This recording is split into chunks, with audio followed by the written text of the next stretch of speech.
And today we're talking about the psychological effects of COVID-19, the self-isolation that many of us are being forced into, as we hope and pray that this departs from our country sooner rather than later. And joining me to have this particular conversation are Dr. Susan Gitau, who's a psychologist, and Elizabeth Kaimba, who's a clinical psychologist and chairperson of the Clinical Psychologist Association of Kenya. Welcome to the show, ladies. Thank you. Now, this is one of the areas that we haven't talked about too much because we're focusing so much on the physical, but it is dawning on many, particularly in countries that have gone through this at a much larger scale, that there are some very far-reaching psychological troubles that one would face as they try to stay quarantined or in isolation and what have you. So we'll start off with the case of Italy, where a lot of people have died, as we have heard in the stories that have run. And obviously, the kind of closure you would get from a normal, grieving period is not accorded to people because of the way the body has to be handled and that the fact that it needs to be disposed of quite early. So I'm sure there's a lot of difficulties, and God forbid that happens in this country. But looking forward, how would we handle that type of situation from at home and not knowing what's going to happen, particularly if we have relatives and friends who might have said virus? I'll start with you. Okay. Well, our culture and traditions, we are very heavily steeped in culture and tradition in our country.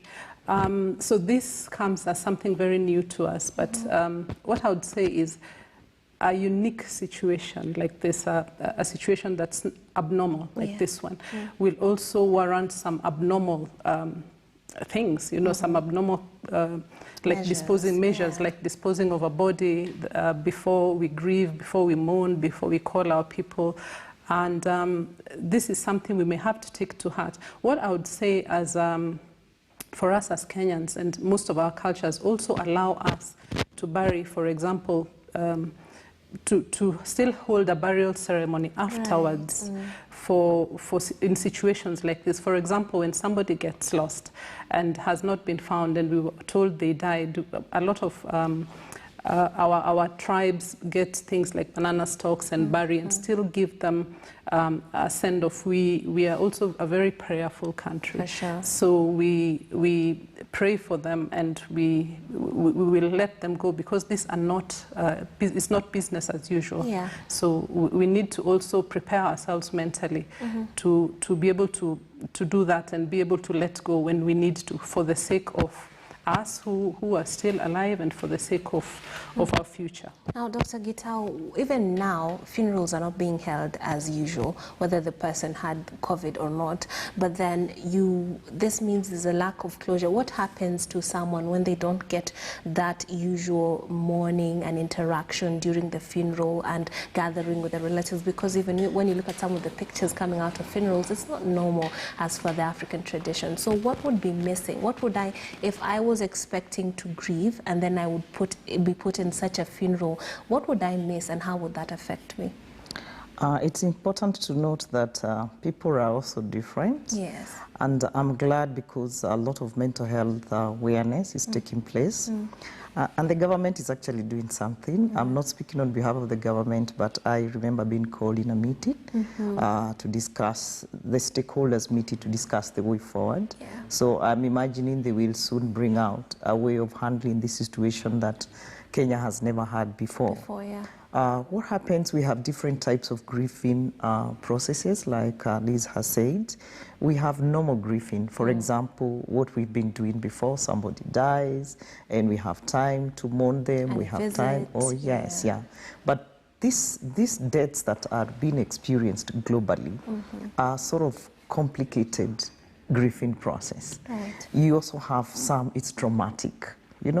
Depending on what you were before and what you become. And I think one bold case of a Kenyan in the US that shared, like she's just lost her taste of smell and taste. Yeah. So I would like us to look at the whole grieving process from a very broad perspective. Okay. But answering your question, when I don't see the person that I'm supposed to mourn, mourning is our expression of the grief I am experiencing, like crying, touching them for those that touch them, talking to them, and you cannot see this body. Yeah. That sort of complicates the grieving process for this person. Okay. However, it is important for us now to acknowledge, even before we got where we were, we have had people who have missed their loved ones for ages, and they, at some point they come to accept, because acceptance is one of the hardest things that one has to go through when you don't see the body and when you cannot communicate with that body. So we need to help such kind of a person to accept. And this is where we are saying all of us must be very creative, and especially the mental health caregivers in such a situation. Okay. How do we make people really accept this is the person? This is our loved one that we are burying.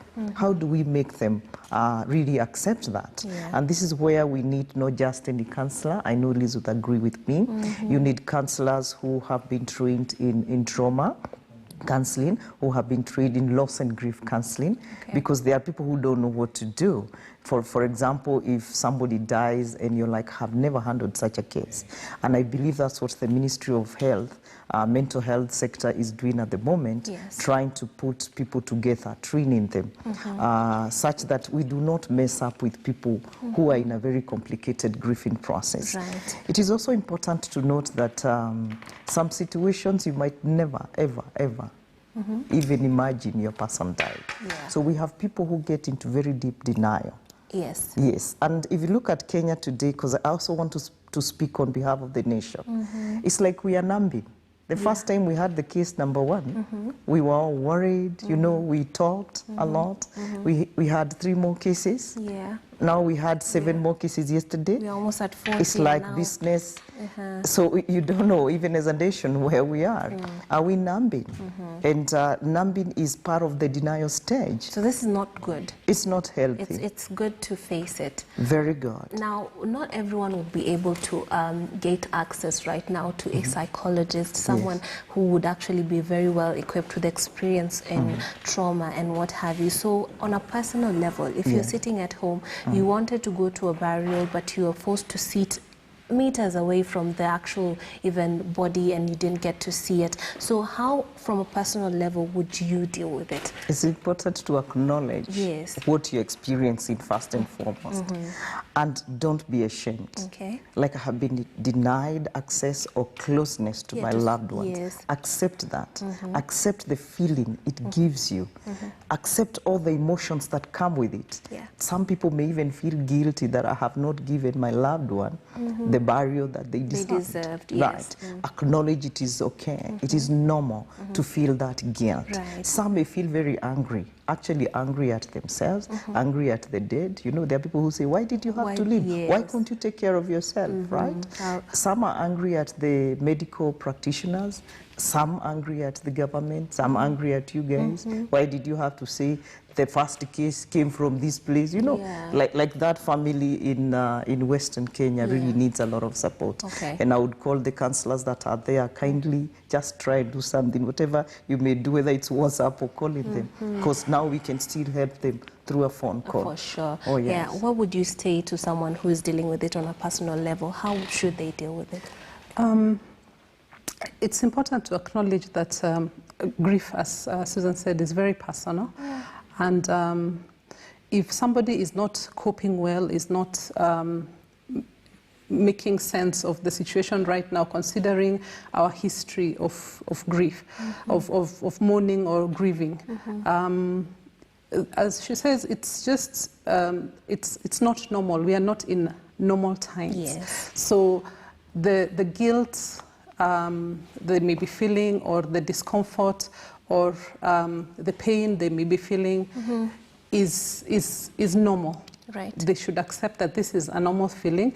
They should seek support from the extended family. I believe the social support system comes in together. They should talk even as a family and acknowledge that this really is the best they could do given the current circumstances. They should forgive themselves that this is not really their fault. And just acknowledge that these are difficult times that we are currently working with. And so let's work our way backwards to those people who might have come in contact with someone who was who had tested positive, and maybe you've been traced by an official and told you are one of those who we should set aside and be isolated for a certain period of week. I wouldn't even begin to imagine the kind of anxiety, you know, that one would face in that position. Please talk to this person. I'll start with you. How would you advise them to go about it? Because to some, it's basically, the science tells you it's not a death sentence, but in your mind, you know that people are dying all over the world of this particular thing. So how would you approach this type of person? I don't know if the government is issuing them with counseling and that sort of support, but how would you approach this type of person? First and foremost, I would like to acknowledge that the Department of Mental Health is in the process of organizing to reach out to those in quarantine, those being placed in quarantine, those who are ill, and they're creating already teams that should begin or have already begun work. So there is psychological support, that's for sure. And if I were to approach such a person, I would try to normalize the situation, because what happens is you are unwell, you have been exposed, it was not your fault, it is not intentional. So going on quarantine is for your protection, so that you do not get really seriously infected by others who may be positive for the COVID-19, and also to protect, for example, your family, your friends, your society. It is traumatizing, yes, for you. Since you're now in isolation, you're away from your loved ones, you'll probably be grieving the loss of so many things, your family, your job, your freedom, but this is a necessary process. And also, just to reassure one that as you get into quarantine, they are also looking to see if you're going to develop symptoms. That, I think, is a positive in the sense that you will get immediate care once you start having symptoms. You're better placed. Yes, you're better placed. There are people who are monitoring you, there are people who are checking on you on a daily basis, and you will get immediate care. Instead of being out in the population and then you suddenly get sick, or being reported by others, as we have seen. Other people are reporting and saying that person is beginning to get sick, and so they come and maybe they take you out of a situation or out of your home in a very traumatic way, traumatizing not only for yourself but also for your family, for your neighbors. We have seen where populations have actually been put on quarantine themselves because one person who probably had a feeling that this is what was going on did not go themselves and offer themselves to be quarantined. So better care. Definitely you're going to get that because you're being monitored, unlike us who maybe you live out in the general population and we don't know what is happening. You're going to, your case will be picked up immediately and you'll start getting the medication that you need, you'll start getting the care that you need as soon as it's confirmed that you're positive. Dr. Gitau, she says the first approach would be to normalize it, but this is far from normal. So how difficult would it be to console this type of person and actually help them stay strong mentally as they wait to know whether they have it or not? Well, it's always good to give genuine comfort because there are times we tell people, no, you don't have it. That person had it, you don't have it. And that's just a normal way of, and also African way of saying, how are you? I'm okay, even when you're not okay. The first thing is to actually let them express what they are feeling. And the emotion here is open. It's anxiety. They don't know. Will I be positive? Will I be negative? Just like the way we take people through pre-testing for HIV, right?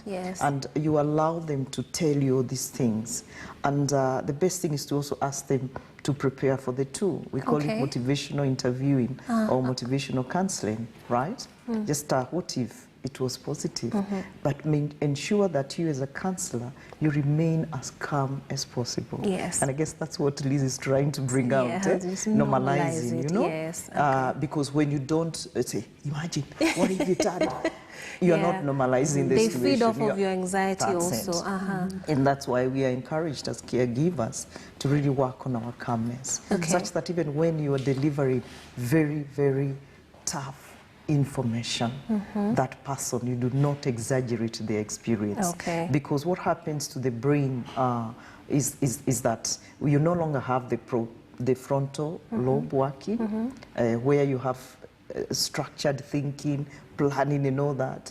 You always have somebody getting overwhelmed with emotions, such that you find someone like Liz and I, or you, who looks like, oh, I'm talking straight, I'm talking normally. Then you're told, hey, you are number this to be tested. Wow. And everything changes. Right. You find somebody starts working on flight mode. Some even are running away. Adrenaline. Yes, we don't even know how many. If mass testing was done right now, we don't know how many people have kept quiet with the signs and symptoms of COVID-19. We don't know. So you may have some people also like trying to fight. Yeah, I don't even want to be tested, and they're like, how did you know I have it? Others might just freeze. You know, like those ones are the ones who already condemn themselves and say, I'm sure I have it. I'm sure I have it. And there are some who will even submit and faint. Oh, no. And so we might need to carry them to the hospital. Yeah. And for us not to get to that level, it is always good to prepare people psychologically. It reminds like me we are of doing this. how you deal with a child. The child is always looking at the mom to see how they react. So if the mom freaks out, then they freak out. So the counselor has to actually set the pace. Okay. Now there's another phenomenon that has been coming out. People feeling symptoms that haven't actually, they're not there. You literally start feeling like your throat is scratchy. Please explain this to us. No, this is very normal. Yeah. When we were in med school, for example, as the conditions were taught, we got each and every one of those conditions. Oh, goodness. You know, so a lot of people who have been in med school can attest that when you're told, when you start discussing maybe one of our disorders, maybe you start discussing OCD. Yeah. Out of nowhere. Yes, and out of nowhere you find, yes, I have those symptoms. You know, I need to go and see the doctor. So this is what is happening to us. You know, when we start thinking a lot about, okay, so cough is one of the main symptoms. Scratchy throat is one of the main symptoms. Suddenly you can't breathe. Suddenly we have chest pain. You know, we have, and this is quite normal because it's our body's also way of trying to protect us, and you know, trying to tell us that. Maybe this is something we need to deal with, but these symptoms may not be real. You know, they may not be real. And how do you know the difference if you're affected in that way? Of what is real, well, knowing the difference for now is fairly easy because we have diagnosticians, the medical team, who can help and tell you're having a fever, you're really having a cough, you're really having a cold. But we need a lot of self-work. Okay. And we need a lot of self-assurance. We need to not only assure ourselves, but also assure each other that we are well. We need also to check on each other and be able to tell, yes, Dr. Gitau, I think you may be, or you may not be, you know. We need to be able to check each other because we know each house. other when we are sick and when we might not be. Yes, but it is quite normal to somatize. We call it somatizing, your body reacting to the situation that is out there. For example, when immediately sometimes you look out your window, your bedroom window, and it's a cold day, it's raining, and your room is warm, you just woke up, but immediately you go, start feeling cold. So the body sometimes takes on what we are thinking of actively, and we need to realize what is true and what is not. And if we think that we really do have a situation, then we go and get care. But we know also that a lot of people are going to get the care when they don't really. And that might confuse things. Dr. Gitau, that's why self-quarantine. For example, if I'm coughing, if I'm sneezing, if I start imagining, and I think all of us, since this virus was declared present in Kenya, I think all of us, including the big guys you're seeing giving us reports. Personally, I have been there because I was only 2 weeks after coming back from the US, and I was like, wow, could it be? Because I passed through that Heathrow, you know, wherever, could it be? And so I decided, you know, at times you just decide to watch yourself. And it takes a bold person that cares about me, that let me just watch myself. And see. And you find them subsiding if they have been somatized. And we have people that probably are scaring others. You know, Yeah. you sneeze or you cough and somebody says, "Aye, just be checked." Yeah. And we are not the same. We have people who don't have emotional resilience. Okay, Some of yeah. us have emotional resilience, some of us don't have. Yes. And somebody might take it personally, you know. I remember my brother, the daughter got quite ill, you know. And he said, "You too, my son and I said, you too, if she gets sick, You let the her next know." in line. So it's there. So what you need to do is to ensure that you also question. If you are alone, you know, we have some people staying alone, Yeah. question yourself. Right. When did I start having this? Because we've been told 2 weeks if you watch these signs and symptoms, and if they persist, Yeah, see, then you know. a Yeah. specialist. But it's also good for people to learn to relax. Okay. And that is the hardest thing I have seen. Right. That's why quarantine is very difficult for many people. For sure. That is why this curfew, which is half curfew, because if it was full, I don't know. I don't know. We don't know. Like even now on my way here, I found people running up and down, and there are people you can ask, "Where are you going?" I actually don't know. I just decided to get out. Yeah, exactly. So I guess it's also a very good moment for us to learn how to relax. Okay. And I always say a very simple way to relax is watch your breath. And you see, it's one of the things we've been asked. Yes. Just hold your breath for 10 seconds, yeah, and see whether you're okay. can sustain right. And this is also a very good, important moment for somebody to know how your health is. Absolutely. Because if I know I have a chest problem or I have breathing problems, this is the time I shouldn't try mixing with people. If I also know I have a condition like mental illness, if I know I have a condition, I am battling depression, this is also not the right time for me to keep consuming every Things that information trigger, that is coming from all over, because I think we are not stopping. Yeah. Mara, it's chloroquine, the next thing you take ginger, the Yes. other one take cinnamon, lemon and all that. So if I know I am not very good at consuming overwhelming information, I would rather not Stay even away. receive it. Okay. Now, there's another element that like us to get into. You've brought it in actually with the people running up. I noticed that too. Guys were really getting fit right now, unlike what you usually see. So my question would be how to deal with that being enclosed. You know, I've read about cabin fever. So we're going to get into that on the other side of this break. Let's take a break. When we come back, we'll be taking a look at how to